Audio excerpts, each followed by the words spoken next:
नमस्कार, जय हिंद। मास्टर बाबा हिंदी क्लासेज में सभी विद्यार्थियों का स्वागत है। विभिन्न प्रतियोगी परीक्षाओं में पूछे जाने वाले हिंदी के महत्वपूर्ण प्रश्नों पर आज चर्चा करेंगे, सीखेंगे। बिना विलंब किए हुए चलते हैं प्रश्नों की ओर। आइए देखते हैं आज की क्लास। पहला प्रश्न है, हिंदी के बहुत बड़े ही महत्वपूर्ण प्रश्न जो अक्सर परीक्षाओं में पूछे जाते हैं, उन पर आज चर्चा करेंगे और ख़ासकर उत्तर प्रदेश पुलिस भर्ती के लिए ये बहुत ही उपयोगी सिद्ध होंगे आप सबको। देखिएगा, पहला प्रश्न है, कवि का स्त्रीलिंग क्या है? पहला प्रश्न दिया हुआ है, कवि का स्त्रीलिंग क्या है? कवि शब्द का स्त्रीलिंग क्या होगा? 4 प्रकार से लिखने का प्रयास किया गया है। ये वर्तनी के दृष्टिकोण से भी बहुत अच्छा प्रश्न है। सही वर्तनी किसकी है ये पूछा जा रहा है। कवित्री, कवियत्री, कवित्री और कवित्री। तो इसमें से ऑप्शन नंबर 3 बिल्कुल सही है, कवयित्री। इसी प्रकार से लिखा जाएगा, का खाली रहेगा, वा खाली रहेगा और या में ई की मात्रा और त्रा में ई की मात्रा अर्थात बड़ी की मात्रा। इस प्रकार से कवियित्री होगा। उम्मीद है आप लोगों ने समझ लिया होगा। अगले प्रश्न की ओर चलते हैं। Question number 2। क्वेश्चन नंबर 2 पर लिखा हुआ है, जो पूजा के योग्य हो उसे कहते हैं। देखिए, वाक्यांश के लिए एक शब्द, ऐसे भी प्रश्न पूछे जाएंगे। तो कौन सा सही होगा इसमें? जो पूजा के योग्य हो उसे क्या कहते हैं?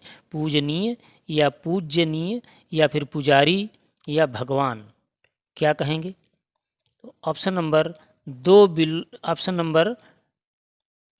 1 बिल्कुल सही है। इसमें पूजनीय, ऑप्शन नंबर 1 बिल्कुल सही है, पूजनीय। देखिए, इसके 2 कैटेगरी है लिखने के, 2 प्रकार हैं जो सही होते हैं। या तो आप लिख सकते हैं पूज्य, ये भी बिल्कुल सही है, या फिर लिख सकते हैं पूजनीय, ये ना रहेगा, पूजनीय। बस ये 2 ही प्रकार इसके सही हैं जो पूजा के योग्य हो। उसे या फिर हम पूज्य कह सकते हैं या फिर पूजनीय कह सकते हैं। पूजनीय जो ऑप्शन नंबर 2 पर लिखा है, इसी में कन्फ्यूजन होता है, ये गलत होता है। पूज्य नहीं होगा, केवल पूज्य होगा या फिर पूजनीय होगा, उसमें पूरा जा बनेगा। ऑप्शन नंबर 1 बिल्कुल सही है। अगले क्वेश्चन की ओर चलते हैं। क्वेश्चन नंबर 3, सही वर्तनी बताइए। सही वर्तनी किसकी है? सन्यासी। 4 प्रकार से लिखा गया है, किसकी वर्तनी सही है? देखिए, ये पहला ऑप्शन, दूसरा ऑप्शन, तीसरा ऑप्शन और चौथा विकल्प है ये। इसमें से ऑप्शन नंबर 1 बिल्कुल सही है। सन्यासी लिखने के लिए सा के ऊपर बिंदु भी रखा जाएगा, आधा ना भी बनेगा और फिर या में बड़ा आ की मात्रा और सा में बड़ी ई की मात्रा, सन्यासी। सन्यास अगर लिखना है, मान लीजिए अगर सन्यास पूछा जाए तो फिर वो भी ऐसे ही लिखा जाएगा, सन्यास। समझ गए? ऑप्शन नंबर 1 बिल्कुल सही है। अगले क्वेश्चन की ओर। क्वेश्चन नंबर 4, अर्धविराम कौन सा है? अर्धविराम कौन सा है? ये इस तरीके से ऐसे लगा हुआ है और ये जो है इसके ऊपर बिंदु रहेगा यहाँ पर ऐसे, ये एक प्रकार हुआ और फिर ये है और फिर इस तरीके से है। तो देखिए, अर्धविराम ये होता है ऑप्शन नंबर 2 पर जो है, इस तरीके से कॉमा लगेगा, ऊपर उसके बिंदु रहेगा, ये अर्धविराम होता है। किसी वाक्य में बीच में थोड़ा रुकने के लिए, सांस लेने के लिए, या उसका अर्थ ताकि अनर्थ न हो उसके लिए जो रुका जाता है वो अर्धविराम होता है। और कॉमा जिसे कहते अल्प विराम, ये जो ऊपर ऑप्शन नंबर 1 पर है उसमें केवल ऐसे रहता है, ऊपर बिंदु नहीं रहेगा, ये उससे भी कम समय के लिए रुकने के लिए होता है। और ये फिर ऑप्शन नंबर 3 पर जो है ये है पूर्ण विराम, और ये संबोधन या विस्मयादिबोधक चिन्ह इसे कहते हैं। ऑप्शन नंबर 4 पर जो लिखा है, इस प्रश्न का सही उत्तर होगा ऑप्शन नंबर 2, ये अर्धविराम का चिन्ह होता है। अगले क्वेश्चन की ओर। क्वेश्चन नंबर 5, कौन सा शब्द बादल का पर्यायवाची नहीं है? ये पूछा जा रहा है। देखिए, नहीं है पर बहुत ध्यान देना है आपको। कौन सा शब्द बादल का पर्यायवाची नहीं है? इसमें से 3 शब्द ऐसे होंगे जो बादल के पर्याय होंगे, एक ऐसा होगा जो बादल का पर्याय नहीं होगा, वही हमको ढूंढ निकालना है। नीरद, देखिए नीरद बादल को ही कहते हैं। नीर पानी और दा अर्थात देने वाला, पानी देने वाला बादल, ये नीरद हो गया, मेघ ये भी बादल हो गया, और जलद जल देने वाला ये भी बादल हो गया। ये सभी जो हैं बादल हैं। वारिधि जो है ऑप्शन नंबर 4 बिल्कुल सही है। वारिधि, इसमें धी लगा है। देखिए वारिधि का अर्थ होता है समुद्र। वारिधि किसे कहते हैं? समुद्र को। ये समुद्र का पर्याय लिखा है वारिधि। और एक मोटी पहचान है, पानी के जितने भी पर्यायवाची हैं उनमें जैसे जल, एक ले लीजिए आप, जल है, अगर इसमें दा लगा देंगे तो हो जाएगा बादल। अगर जल में धी लगा देंगे तो हो जाएगा समुद्र, है ना। और अगर इसमें ना लगा देंगे, वो क्या नाम, जा, जैसे ज ल और ज, जलज, तो फिर हो जाएगा कमल। समझ गए? ये मोटी पहचान है। तो यहाँ पर ऑप्शन नंबर 4 बिल्कुल सही होगा। वारिधि समुद्र को कहते हैं, न कि बादल को।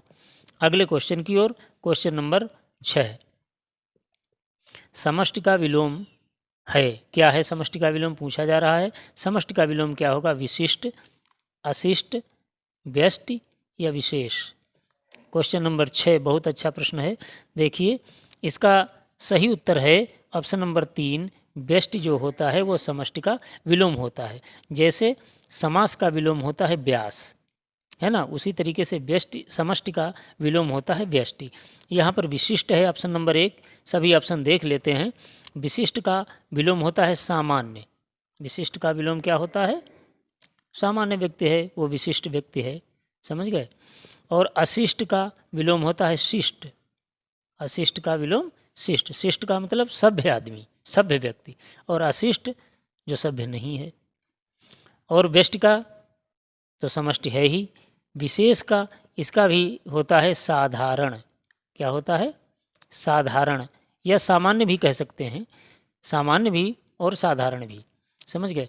तो ऑप्शन नंबर 3 बिल्कुल सही होगा यहाँ पर प्रश्नानुसार क्वेश्चन नंबर 6 का। अगले क्वेश्चन की ओर, क्वेश्चन नंबर 7। सदाचार का विलोम है। सदाचार का विलोम क्या है? कदाचार, अपराध, आचार, अनाचार। बहुत अच्छा प्रश्न है और बहुत बार परीक्षाओं में पूछा जाने वाला है ये। सदाचार का विलोम होता है कदाचार। बहुत ध्यान से समझिएगा। सदाचार का क्या होता है? कदाचार। अनाचार नहीं होता है। अनाचार विलोम किसका होता है? आचार का विलोम होता है अनाचार। अच्छा प्रश्न है, ध्यान से समझिएगा। आचार का विलोम होता है अनाचार। ये आपस में विलोम लिखे हुए हैं, आचार और अनाचार। कदाचार का विलोम होता है सदाचार। समझ गए? ये क्वेश्चन नंबर 7। अगले प्रश्न की ओर चलते हैं। Question number 8। गणेश का पर्यायवाची कौन सा शब्द नहीं है? नहीं है पूछ रहा है। गणेश का, गणेश एक दंत, विनायक, लंबोदर और धनद। देखिए एक दंत, विनायक और लंबोदर ये सब गणेश के ही पर्याय हैं, है ना, गणेश जी को ही कहते हैं। धनद, ये इसका सही उत्तर होगा। धनद कहते हैं कुबेर को। धनद किसे कहते हैं? कुबेर को। ये ऑप्शन नंबर 4 इसका सही उत्तर है। अगले क्वेश्चन की ओर, क्वेश्चन नंबर 9। पर्यायवाची का अशुद्ध युग्म बताइए। यहाँ पर कुछ पर्यायवाची लिखे हुए हैं, चारों विकल्पों में युग्म बने हुए हैं, जोड़ा। इसमें से एक अशुद्ध है, अर्थात गलत है। कौन सा गलत है ये पूछा जा रहा है। देखिए गृह और सदन, गंगा जाह्नवी, पानी पाणी, मयूर केकी। देखिएगा गृह और सदन ये पर्याय हैं, है ना। गेह, निलय, आलय, सदन, मंदिर, ये सब होते हैं हाउस यानी होम, गृह के, आवास के पर्याय। फिर गंगा का जाह्नवी ये भी पर्याय है। सुरसरी, सुर नदी, सुरसरिता, जाह्नवी ये गंगा के पर्यायवाची हैं। मयूर, मयूर मोर, मयूर केकी ये सब मयूर के पर्यायवाची हैं। लेकिन पानी का पर्यायवाची पानी नहीं है। पानी का पर्यायवाची है जल, है ना, सलिल, सलिल, वारी, तोय, अम्बु ये सब हैं पानी के पर्याय। पाणी कहते हैं हाथ को। पाणी किसे कहते हैं? हाथ। पाणि ग्रहण संस्कार होता है, शादी। पाणि का अर्थ होता है हाथ, अर्थात यही अशुद्ध है। यही ऑप्शन नंबर 3 इसका सही उत्तर होगा, क्वेश्चन नंबर 9 का। अगले प्रश्न की ओर, क्वेश्चन नंबर 10। क्वेश्चन नंबर 10 पर लिखा हुआ है, जो कठिनाई से मिलता है वाक्य के लिए एक शब्द बताइए। जो कठिनाई से मिलता है उसे क्या कहा जाता है? दुर्गम, या फिर दुर्लभ, या फिर सुलभ, या फिर अगम। तो जो कठिनाई से मिलता है उसे कहा जाता है दुर्लभ, ऑप्शन नंबर 2 बिल्कुल सही है। दुर्गम किसे कहा जाता है? जहाँ जाना कठिन हो, जहाँ जाना कठिन हो, जाना कठिन हो उसे कहते हैं दुर्गम, समझ गए। सुलभ, सुलभ कहते हैं उसे जो सरलता से मिल जाए, है ना। दुर्लभ और सुलभ विलोम है आपस में। सुलभ जो सरलता से प्राप्त हो जाए, है ना, सरलता, सरलता से जो प्राप्त हो वो सुलभ होता है। अगम, जहाँ जाना असंभव हो, जहाँ जाया न जा सके, है ना, ऐसे समझ लीजिए, जाया न जा सके उसे कहा जाता है अगम। और दुर्लभ जो कठिनाई से मिलता है, कठिनाई से प्राप्त होता है, उसे दुर्लभ कहते हैं। ऑप्शन नंबर 2 बिल्कुल सही होगा, क्वेश्चन नंबर 10 का। अगले प्रश्न की ओर चलें, चलो। अगला क्वेश्चन नंबर 11, शैतान की आंत परीक्षाओं में आया हुआ मुहावरा है ये, ध्यान से समझिएगा। इस मुहावरे का सही अर्थ क्या है? धूर्त व्यक्ति, या टेढ़ी मेढ़ी वस्तु, या बहुत लंबी वस्तु, या दुर्लभ वस्तु। तो इसका सही उत्तर होता है ऑप्शन नंबर, क्या होगा 11 का? 11 का बहुत लंबी वस्तु, ऑप्शन नंबर 3 बिल्कुल सही है। बहुत लंबी वस्तु, शैतान की आंत का अर्थ है बहुत लंबी वस्तु, समझ गए। ऑप्शन नंबर 3 बिल्कुल सही। अगले क्वेश्चन की ओर, क्वेश्चन नंबर 12, ईद का चांद होना मुहावरा है। ईद का चांद होना, इसका सही अर्थ क्या है? दिखाई न देना, या बहुत दूर होना, या फिर बहुत सुंदर होना, या बहुत दिनों के बाद दिखाई देना। बस बिल्कुल सही है ऑप्शन नंबर 4, बहुत दिनों के बाद दिखाई देना, ये ईद का चांद कहा जाता है। अगले क्वेश्चन की ओर, क्वेश्चन नंबर 13, कमल का स्त्रीलिंग क्या है?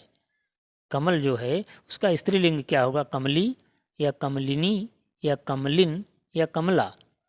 तो देखिए ऑप्शन नंबर 2 बिल्कुल सही है, कमलिनी, ये इसका स्त्रीलिंग होगा कमल शब्द का। और कमला नहीं, कमला लक्ष्मी को कहते हैं। कमला किसका पर्यायवाची है? लक्ष्मी जी का।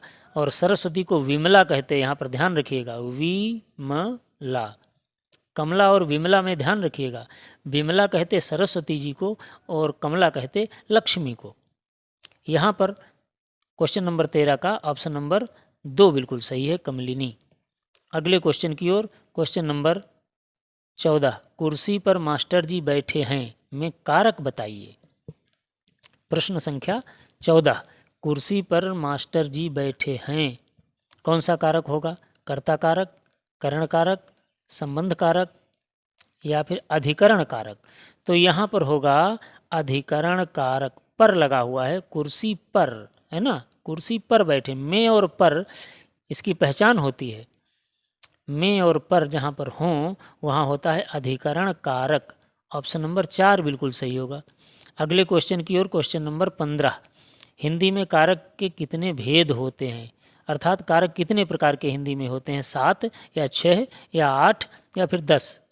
तो देखिए हिंदी में जो कारक हैं वो 8 प्रकार के होते हैं। ऑप्शन नंबर 3 बिल्कुल सही होगा।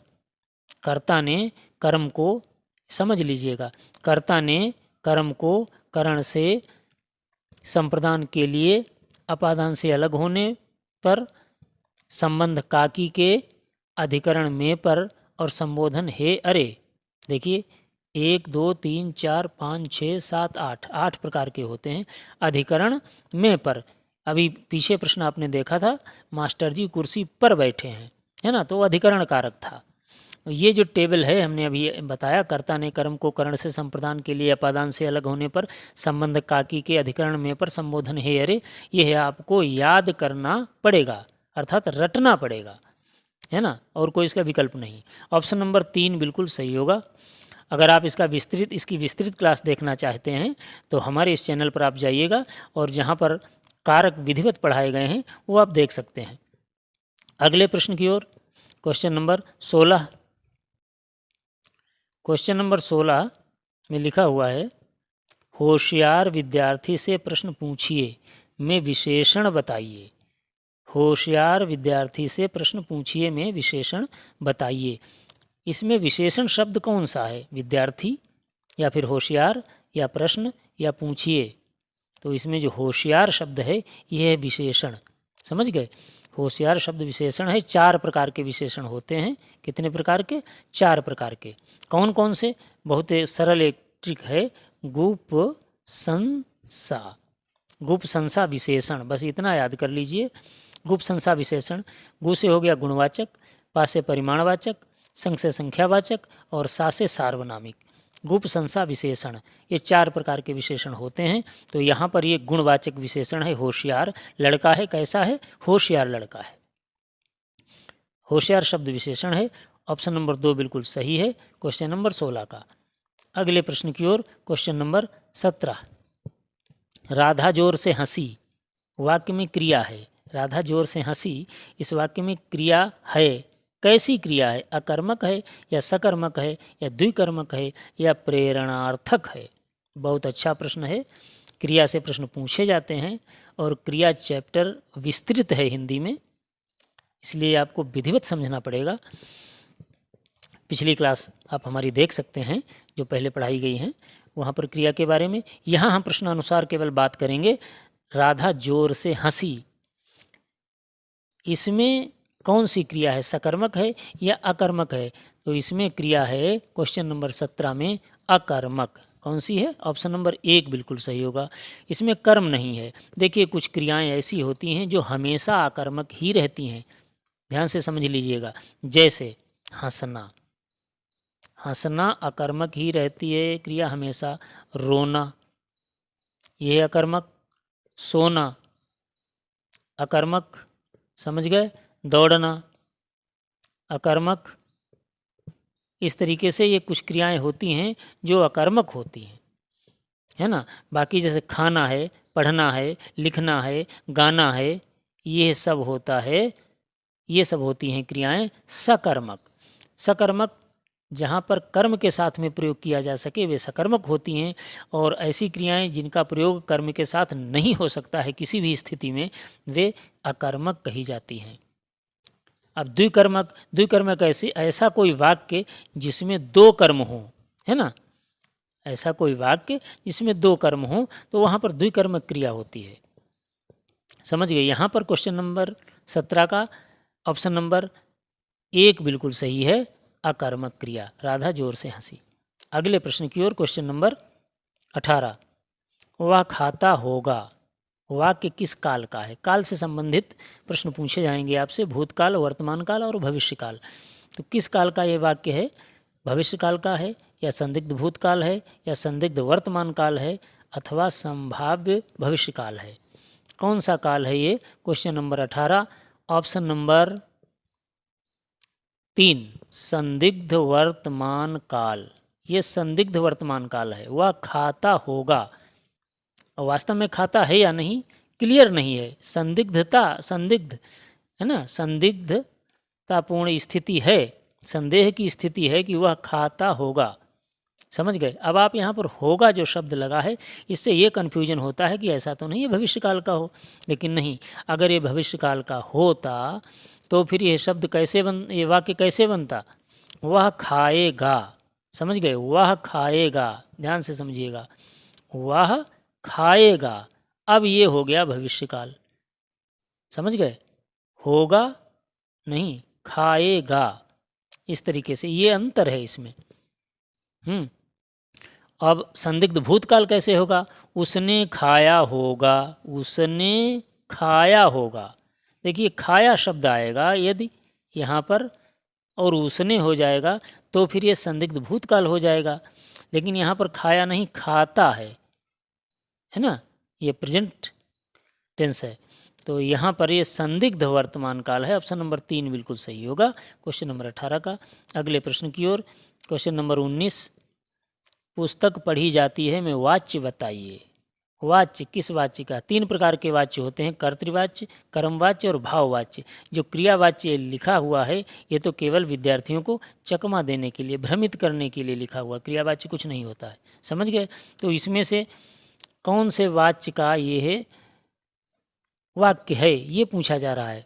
पुस्तक पढ़ी जाती है, पुस्तक पढ़ी जाती है, ये कर्मवाच्य है। कौन सा है? कर्मवाच्य। इसमें कर्म है पुस्तक और ये पढ़ना जो है क्रिया है। कर्मवाच्य की शर्त होती है कर्म अवश्य होगा, कर्तृवाच्य की शर्त होती है कर्ता अवश्य होगा, और भाववाच्य की शर्त होती है कि उसमें कर्म नहीं होगा, कर्ता हो सकता है, समझ गए। यहाँ पर ये कर्मवाच्य है, पुस्तक पढ़ी जाती है, ऑप्शन नंबर 2 बिल्कुल सही होगा। अगले प्रश्न की ओर, क्वेश्चन नंबर 20, रामायण के रचनाकार हैं। कौन है रचनाकार? पुस्तकों के रचनाकार से संबंधित भी प्रश्न पूछे जाएंगे। रचना और रचनाकार, रामायण के रचनाकार कौन है? सरल प्रश्न है लेकिन बहुत बार परीक्षाओं में आता है और विद्यार्थियों से गलती भी होती है। इसमें कहाँ पर गलती होती है अभी मैं बताऊंगा, ध्यान से समझिएगा। तुलसीदास हैं या कबीरदास हैं या वाल्मीकि हैं या सूरदास हैं। अक्सर यहाँ पर विद्यार्थी हमारे ये गड़बड़ कर देते हैं कि रामायण जहाँ पर शब्द आया समझ लेते हैं तुलसीदास, लेकिन बिल्कुल नहीं, तुलसीदास रामायण के रचनाकार नहीं हैं। रामायण के रचनाकार हैं वाल्मीकि और यह संस्कृत में लिखी गई है, समझ गए। तुलसीदास की जो रचना है वो है श्री रामचरितमानस। अगर रामचरितमानस आ जाए, समझ गए, रामचरितमानस आ जाए तब फिर तुलसीदास जी हैं, अवधी भाषा में लिखी। अन्य भी ग्रंथ हैं तुलसीदास के, गीतावली, कवितावली, विनय पत्रिका, रामलला नेहछू, पार्वती मंगल, जानकी मंगल, बरवय रामायण, हनुमान चालीसा, इस प्रकार से। लेकिन ये जो श्री रामचरितमानस महाकाव्य है ये तुलसीदास का है, और वाल्मीकि का जो ये महाकाव्य है वो है रामायण, समझ गए। कबीरदास का जो ये इनकी जो कविताओं का जो संग्रह है उसका नाम है बीजक, ये भी पूछा जाता है, बीजक। साखी, शबद, रमैनी, 3 प्रकार की इसमें हैं कविताएं, नाम है उसका बीजक। सूरदास का सूर सागर, सूरदास का क्या है? सूर सागर, सूर सारावली, इस प्रकार से। तो यहाँ पर ऑप्शन नंबर 3 बिल्कुल सही है। बस इस श्रृंखला का ये अंतिम प्रश्न था, तैयारी करते रहिए, हमारी शुभकामनाएं हैं। जय हिंद।